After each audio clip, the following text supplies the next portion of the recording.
Arsenal have confirmed this morning that Jack Wilshere has suffered another injury to his ankle.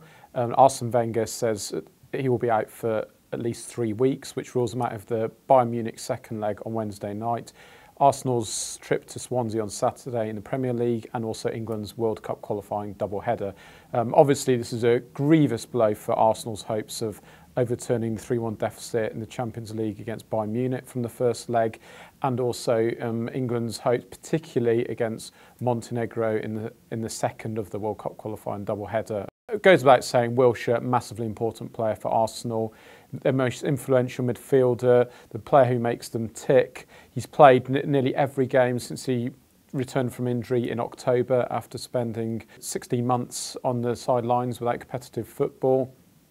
There's a bit of talk about which ankle it is. I mean, the information I have is it's the same ankle with which he suffered the injury, the original stress fracture in 2011, and which he underwent surgery in September 2011. Arsene Wenger has sort of downplayed the extent of the injury in his press conference this morning and says that it is the other ankle. But, you know, Arsene Wenger sort of has a history of sort of, you know, giving misinformation when it comes to injuries to his players, particularly his key players. So, you know, this one could sort of develop a little bit.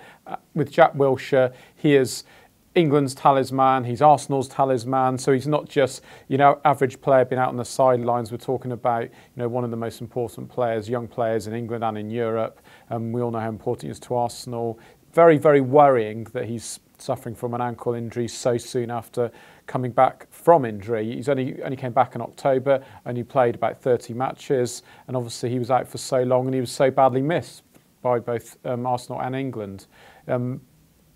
With Arsenal, there'll be question marks of how he's been managed, how the recovery's been managed, whether he's been overplayed. That'll be one big talking point in the future because, you know, if you look at all the games he's been playing since he's come back from injury, he's barely missed a minute of Premier League action. He was suspended for one game, but apart from that, he's played nearly every match. At the moment, he's in Dubai. He'll be assessed further by the club when he comes back from Dubai, where he's just gone for a bit of a break and a bit of recuperation. But do not be surprised if it's longer than 3 weeks out on the sidelines.